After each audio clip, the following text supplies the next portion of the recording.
Boker Tov.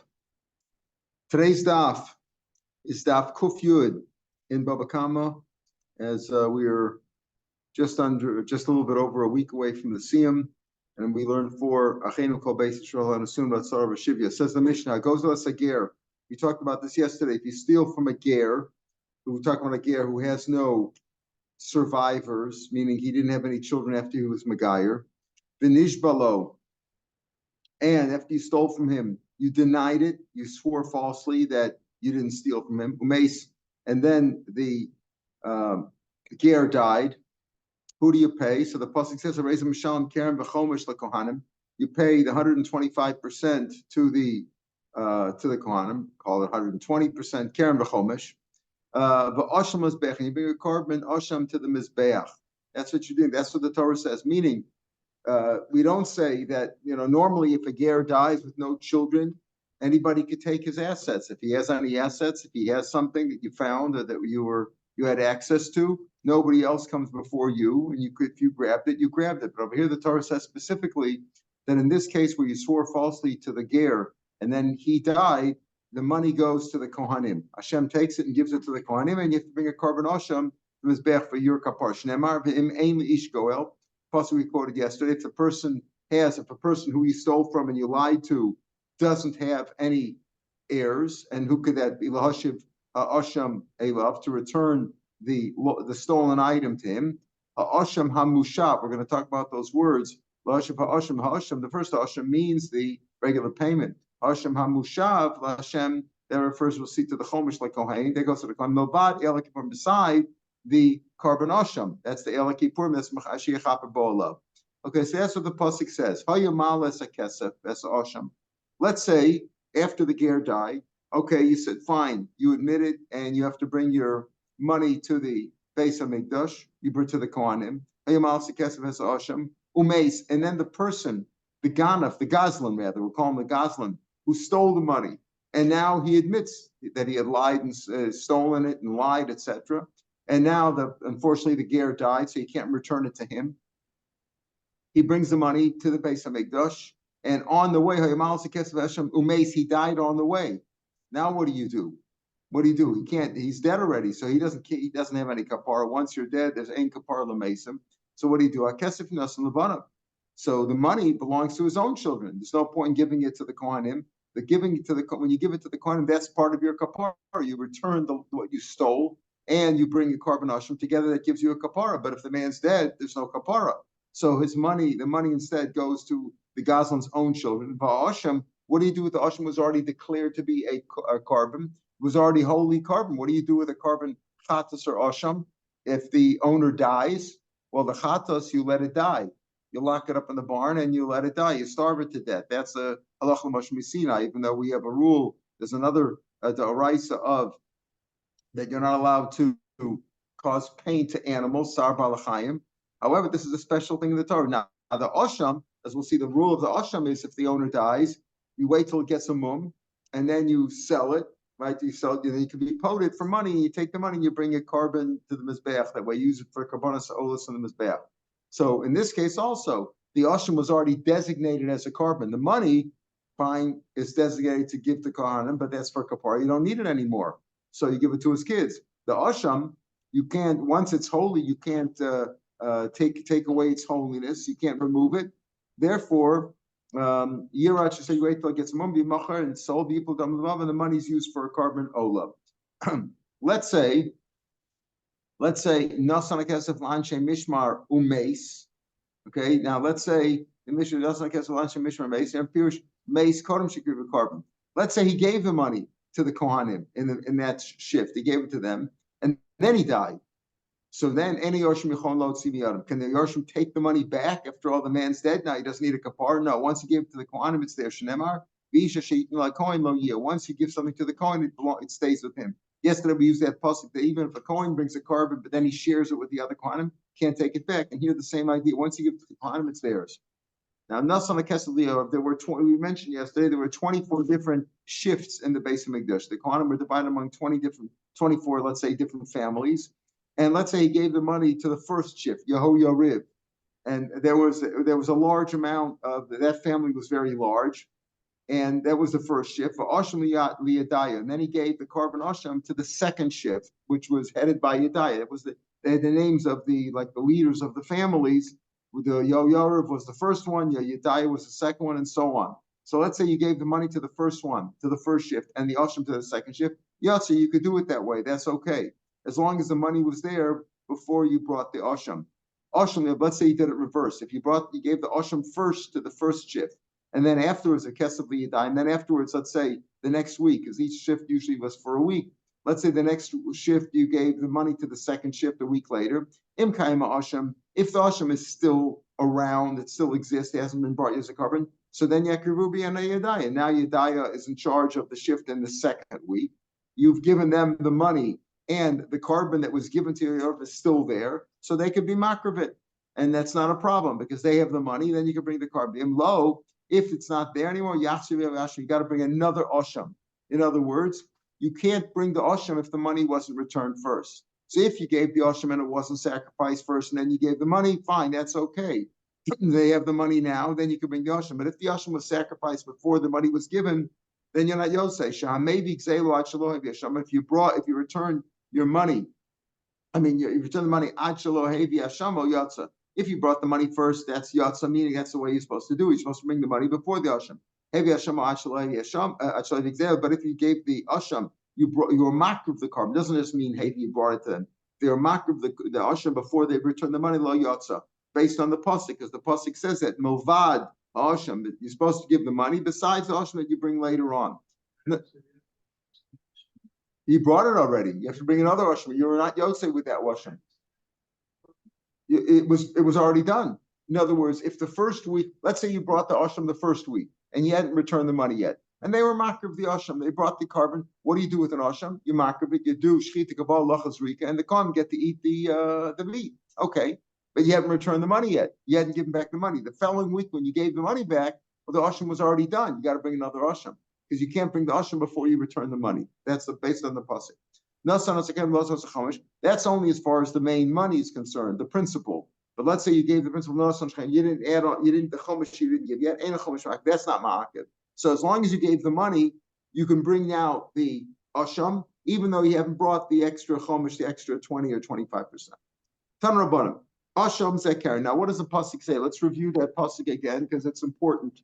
In the whole lashon, what the whole parsha is speaking about, when you swore falsely, it's one of the carbon olaviore. It's one of the chatos which is olaviore that depends on how much money you have. That's the carbon that you bring. One of them is if you swore falsely. It's called asham zelos, right? That you bring an asham for that.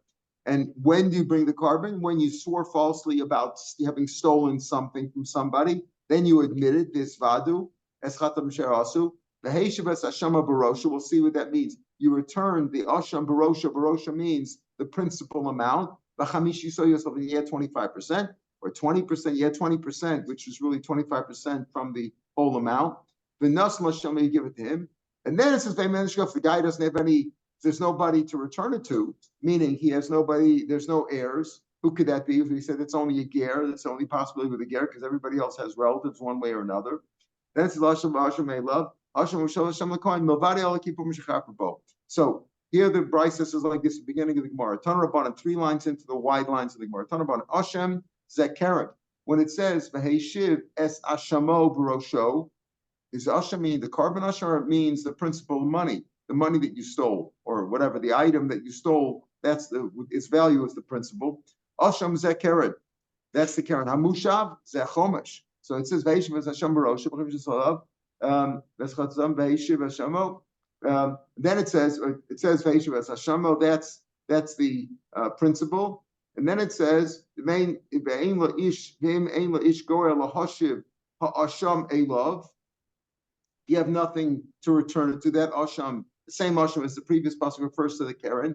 Hamushav lashem lakohen, that refers to the chomesh. Oena la'asham ze'ayil. Maybe asham really means the carbon, the animal itself, the ram. L'mayin afkamina. What difference does it make? Either way, you got to bring both. Pukim Rava, to exclude from Rava. Rava's going to say in a few lines from now, near the bottom of the page, Rava says like this: if you returned the gezel, you stole it, you returned it at night, lo yatsa. Why not? We'll see. If you returned it half at a time, And as if you return one half, Tosa says if you return one half and we turn the other half, the first half was still there, that's okay. But if you returned it a half at a time and then it was consumed, let's say, and then you return the other half, you'll say my time, Asham Kara Rahmana. It's called an Asham. So maybe what he's telling you is that Asham is the aisle, and it's called an Asham to tell you that the money itself, right? We say Asham is the Karen. Hamushav is Chomish. Maybe the other way around. Maybe Asham is the aisle, and the Ma'inaf Kamina, that's the aisle to tell you that exclude from Rava. Rava says, guess like lo yatsa. Why? Because it's an Asham. The money that was returned is called an Asham. Just like an Asham, you can't bring a carbon at night. The same way, you can't bring it half at a time. It's impossible. You got to bring a whole animal. You can bring a half an animal. So maybe it's excluding from Ma'inaf Kamina. Rashi says, below in Rashi, in the narrow lines about 10 lines from the bottom page, the pasuk is obviously talking about both returning the money and the carbon. So the Omar Asham Kar Rachmana, the Karen. The Torah calls, according to Rava, the Karen is also called an Asham. You can't return the money night. So maybe that's what the nafkamina is over here. That Asham is the Karen, the nafkamina is to exclude from Rava's halacha, and that's what we mean by when we say Asham is the Chomesh. If Asham is the Karen, is the principle, so then Rava makes sense. Why is it called Asham? If Asham would be the animal, fine. But Asham is not the animal. It says you return the Asham Baroshi, you turn the principal. Asham here is the principal money. Right? Or maybe not. Maybe Asham is the Chomesh, and therefore Rava's halacha wouldn't make sense. Rava makes sense if you say Asham is the Karen. So the Torah calls the Karen, the principal Asham, to tell you, just like an Asham, you can't bring it at night, you can't bring it at carbon night, you can't return it halfway, half at a time. The same thing over here. Maybe that's what it means. Mashmalon says no. Shomer, when it says afterwards, Milvad El Kippurim, as we said, the pasuk says you got to return the money. Milvad, besides the El Kippurim that you're going to bring afterwards. So that's the carbon. It says El Kippurim, the ram. That's obviously the animal. There can't be any misunderstanding about that. So Kshu Omer, Milvad El Kippurim, Ravi Omer, Asham Karen. So we know that Asham is the Karen, and Rava's point will stand. That the Torah says returning the principle, the Torah calls that the Asham, because the real animal is the El Kippurim. Tanyich, another brisa, a similar brisa. So Asham Zekeren. Asham again means the principle. Hamushav Zechomish, just like you said in the previous brisa. Asham Zechomish. Maybe Asham is the Chomesh, is the 20% yet. On the Ma'inaf Kamina, La Pukimasisa, the exclude from Mishnah Tanan. We said before, Nasan Zekeren, Nasan Zechomish, ain't a Chomesh Ma'akiv. You said the Chomesh is not Ma'akiv, Adarabba. Maybe Chomesh is Ma'akiv, because maybe it says you have to return the Asham, and maybe that's the Chomesh, and then the Chomesh would be Ma'akiv. If you didn't bring the Chomesh back before you brought the animal, that wouldn't be good. So Shomer Beheshiv Esashama Birosho. Again, the pasuk says Beheshiv Esashama, you return the principal. Rosha means the principal amount. So and the extra Chomesh. The Omer Asham Zekeren. So we now understand that Asham can only mean the Karen, because it says you return the Asham the principal amount and the 25%, the 20%. So the Chomesh. So obviously Asham means the Karen. Tanya Idach. Asham Zekeren again. Asham refers to Karen. Hamushav Zechomesh. Uvegez Lager, because we're talking about stealing from a ger. Obviously we mean that now. It means that's only if is this pasuk, the pasuk Zion that talked about anybody who swore falsely about stealing from anybody, and the guy's around and you're motive to him, then you bring your carbon. And if it doesn't, if there is no, he has no, if he dies and there's no heir, you have nobody to return it to, then you bring it then you bring the carbon to the coin. It says you bring the money to the coin and the Malvadi Alakipum. Now the Asham is the carbon Asham that you're bringing goes on any case, right? You bring the carbon Asham whether you're stealing from a regular live person and you're motive to him, or from a ger who died. Either way, you bring the carbon asham. So the Gemara says again. So this brisa says that right.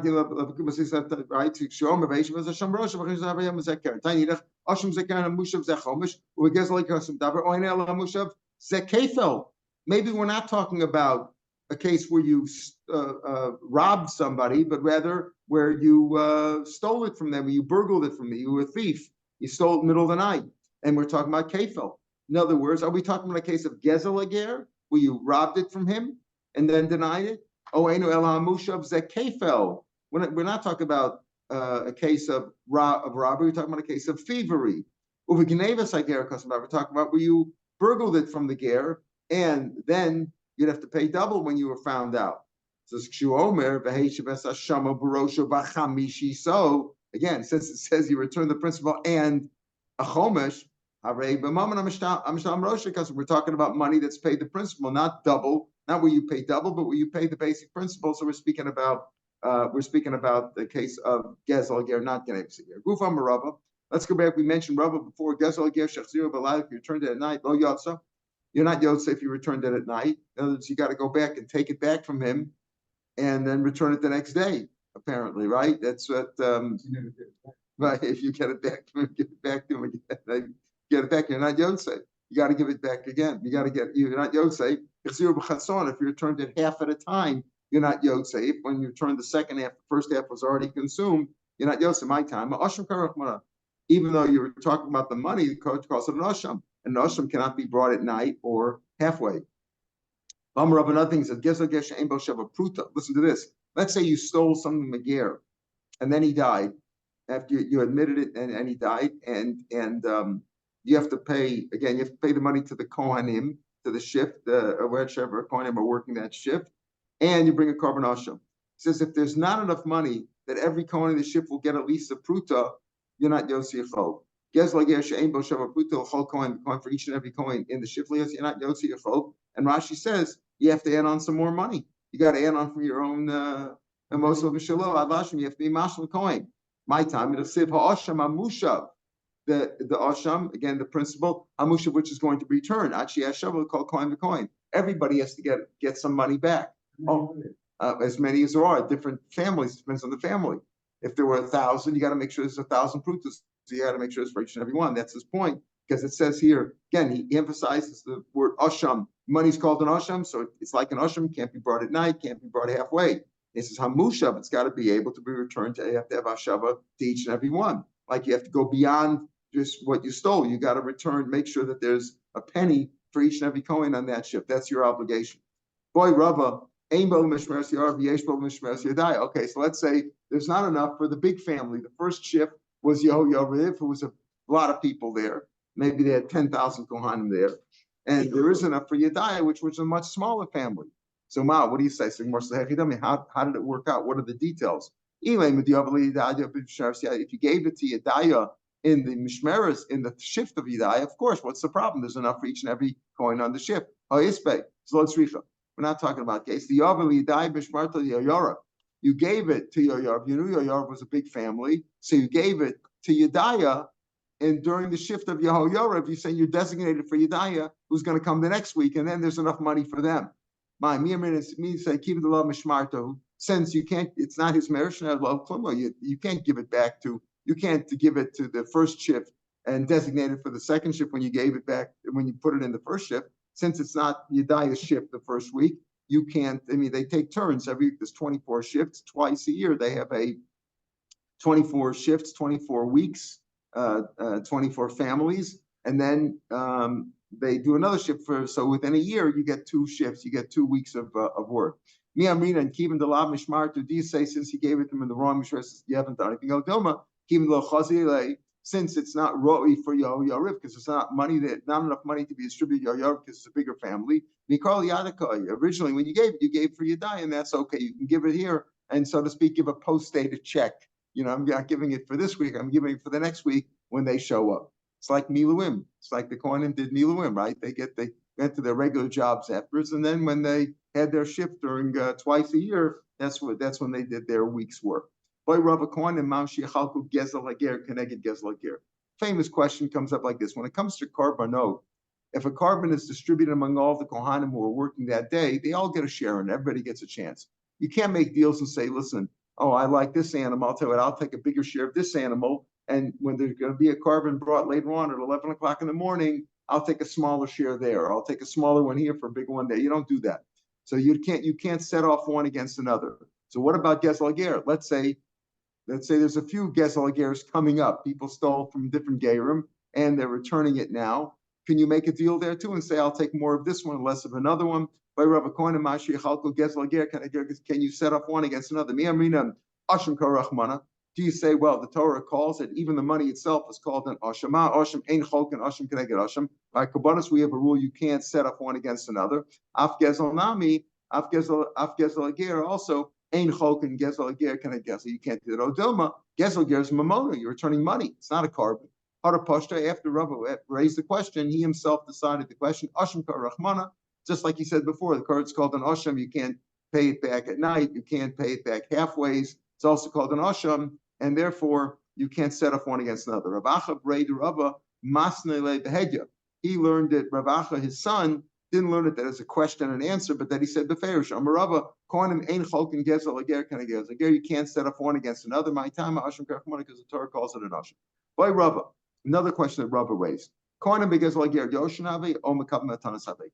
Kohanim received that, when they received that Gezel Hager, that 125%, and obviously the carbon is brought as a carbon, but when they receive that money, are they considered heirs of the Ger? Ger left nobody, right? He left no children. He was Megayer, and then he never had any children afterwards. So are they considered his heirs? Or is it considered like a matana that the Kohanim received just as a gift? What's the difference? So the first thing Gemara says could go in shegazal chametz. Let's say you stole from the year chametz, and then over alava pesach, right? Kagon. The gear says shegazal chametz, right? Over alava pesach, and now pesach is passed by. Now if you say that Kohanim are simply heirs, I knew the arsimaris, whatever he gets, whatever he inherited, and he inherited. In other words, I stole some chametz from a ger, and I denied it. Then I admitted it, and he died. And now I want to make good on it. So I got to return the chametz itself. Let's say it's a loaf of bread.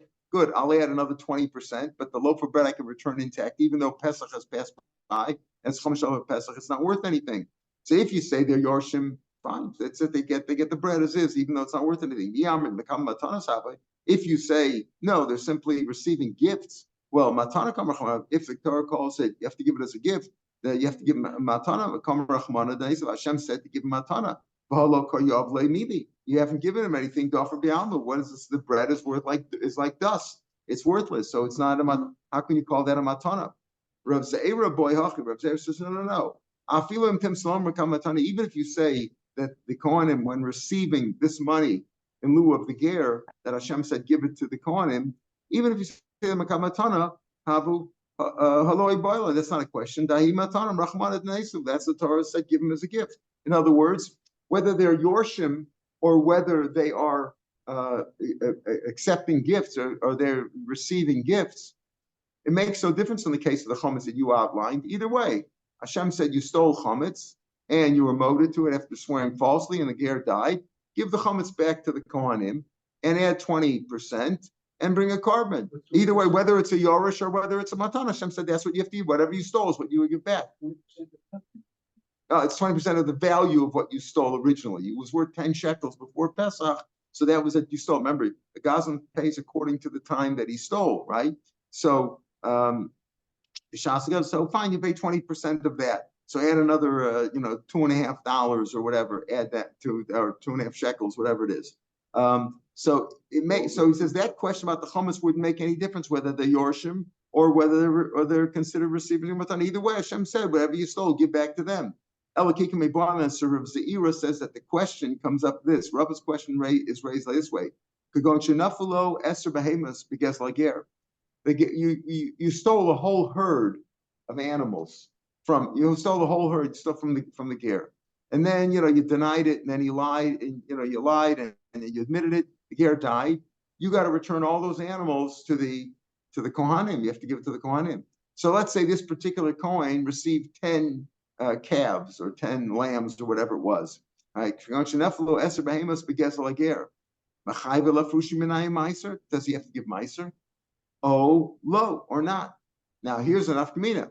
Are they yarshin if they're considered heirs?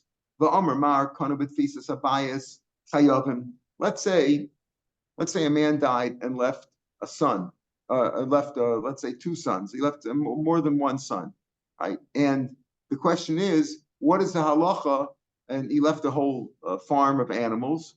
So as long as there hasn't been yet a distribution of the Yerusha, they haven't given out yet. Let's say he had 10 sons and he had 100 animals. Each one's going to get 10. There was no, keep it simple. There was a girl born first or whatever. And they're all going to get 10 animals, right? Okay. So if you divided up all the animals, each one got 10. So they can be considered like they got it from the estate, not necessarily Yorshim, and therefore they'd have to give meiser on each one. They consider. I'm sorry, if they're considered like lekuchos, and considered like they purchased it. A purchaser doesn't give meiser behema. If I bought 10 animals from you, I don't have to. You had an obligation when you raised the animals; they were born in your herd. You had an obligation to give meiser on your animals. But if I bought 10 animals from you, I don't have to give meiser behema. So that's the question. Here's the question arises: are these kohanim? The kohen now got 10 calves from this person who stole from the ger, and he got 10 calves. Does he have to give meiser or not? If he is a yoresh, so the rule of a yoresh is, I said before, if they distributed already the estate, and then everybody's l'kuch, they don't have to give meiser. But if the estate has not been settled yet, meaning they're still intact, that's called tfusas habayis, the estate's still there, they haven't divided it up yet, who's going to get what? Then they have to give meiser because it's like belongs to the father. It's one ownership. So here's the question: are they considered yorshim or are they considered gifts? That's the question. The Amar Marakonat piece buys yorshim. They acquired it as part of one general estate, meaning the estate hasn't been divided up yet. Then they have to give meiser. Or it's like they just got a gift with Tanan. If you bought 10 animals, or 10 animals were given to you as a gift, that's the question. That's the question it raises over here. And Rabbi, this question: when the kohanim receive the money, are they like heirs? Are they like purchasers? Now you're right. In the case of the chametz, or in case of money, or most things, wouldn't make any difference. Either way, they receive it. What's the difference? They got the money. They got whatever was stolen.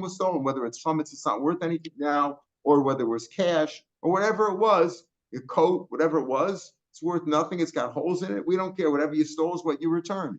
No difference. But here would be an nafkamina. If you got 10 animals, if you were to the ger, let's say you stole 10 animals, you returned it to let's say you had many animals, but a kohen got 10 animals, does he have to give meiser or not? If it's considered like he received it as a gift, doesn't have to give meiser. You don't have to give meiser on a gift or on a purchase. If he's like Yorish, he would have to give meiser. That's the question. So now we're going to try to be posh at that question.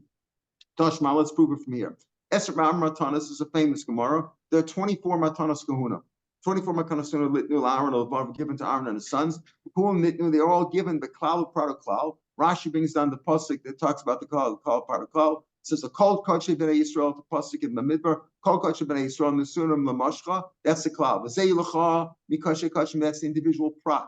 And then after this v'chol tumas kodshem chazer v'kalal. So we have a klal product klal, and then after it says bris kunas melech olam.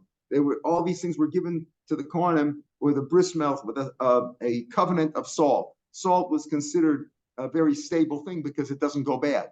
Salt doesn't rot. Salt could last for a long, long time, right? It doesn't, not like food that decays. So that's considered like a stable thing. It's like a strong covenant.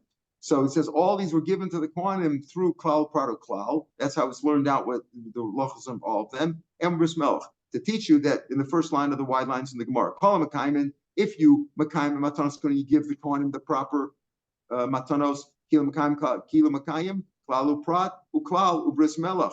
It's like you're makayim the whole Torah, all the drushes, all the Torah, which is darshan with the klal product klal, and with the covenant of salt that was given to the Jews.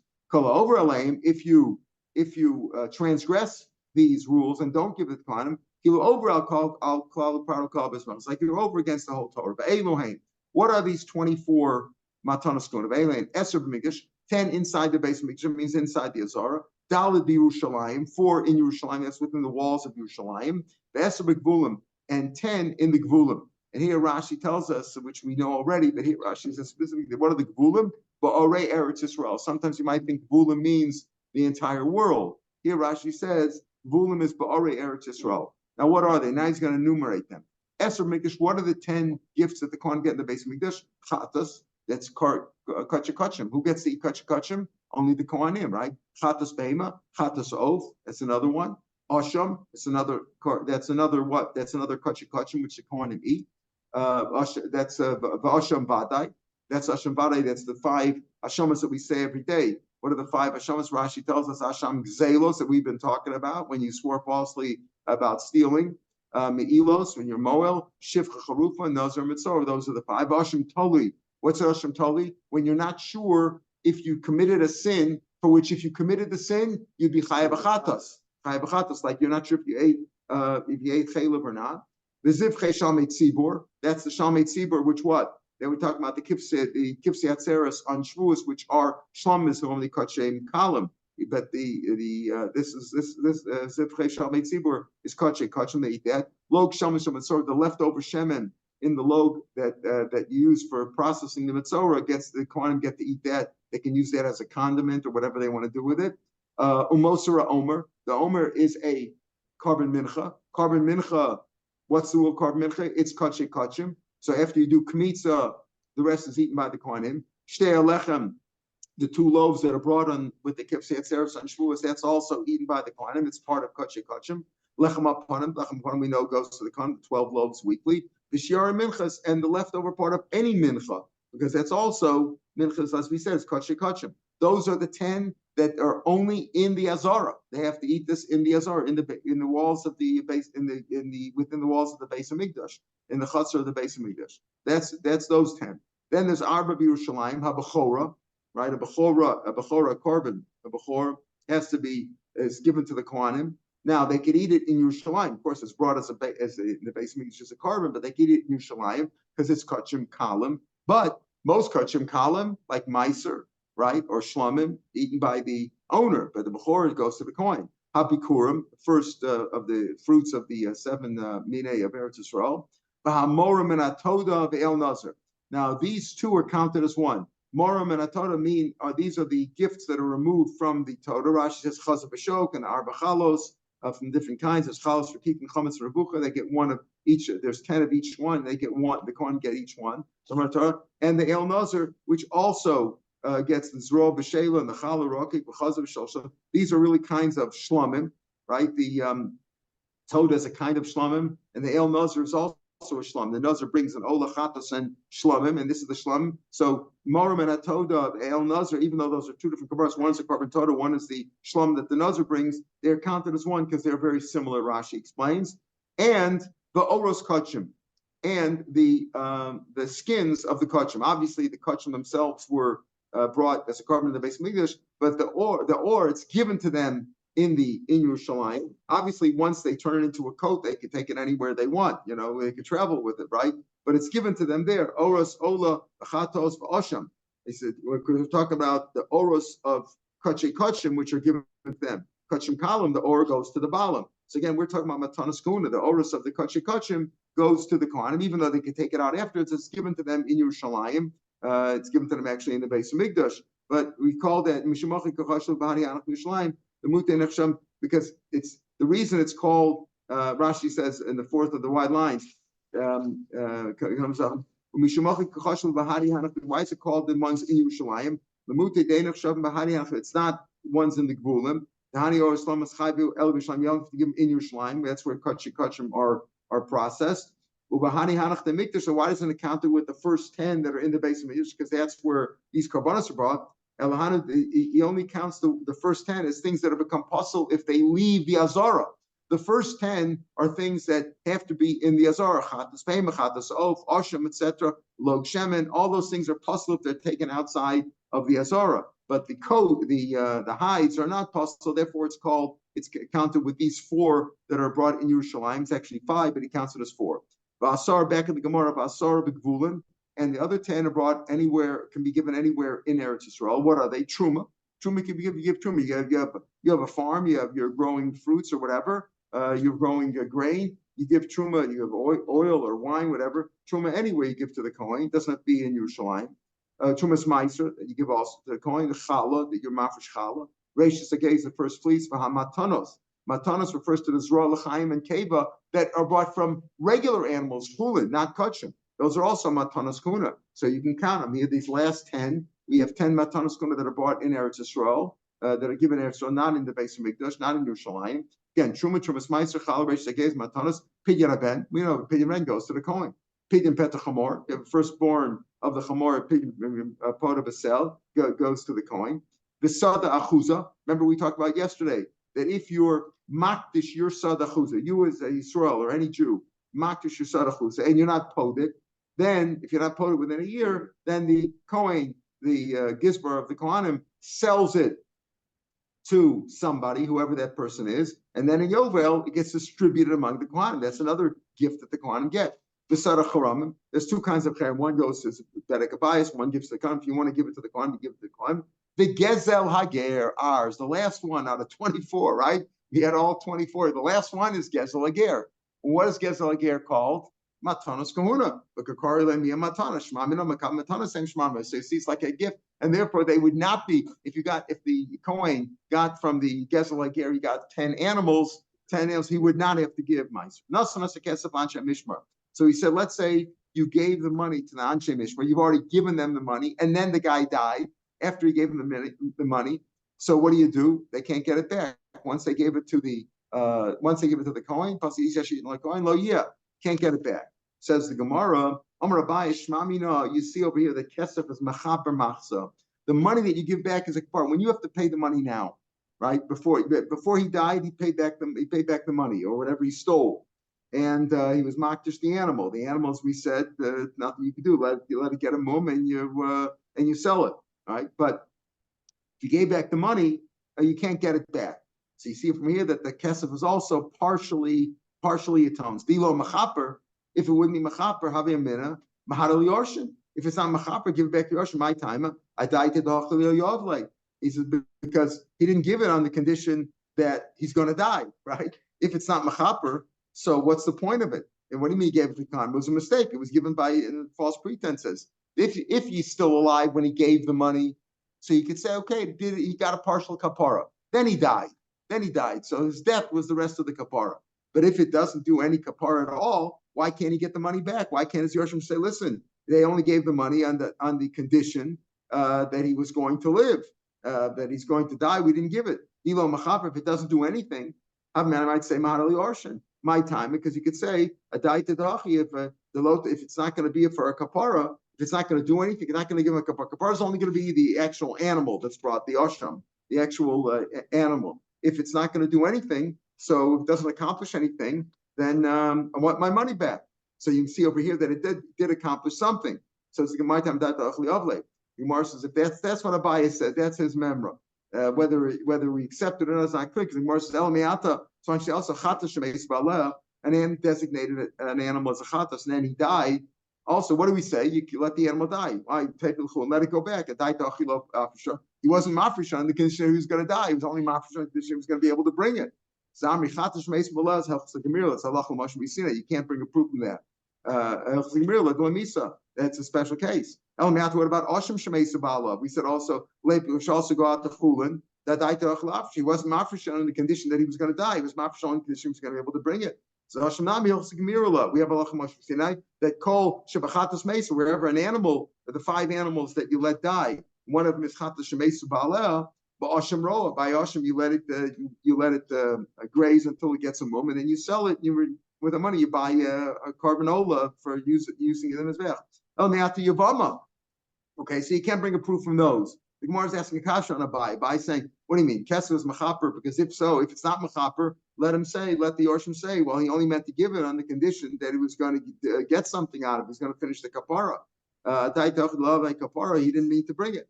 So why does he go out to chulin? So by chatas and Hashim, you say, well, that's halachah Moshe Sinai, that even though you died, it's too bad. Right? What about this case? If that's the case, if you say I didn't going to give it in that condition. Yavama. Let's say Yavama, a woman was engaged.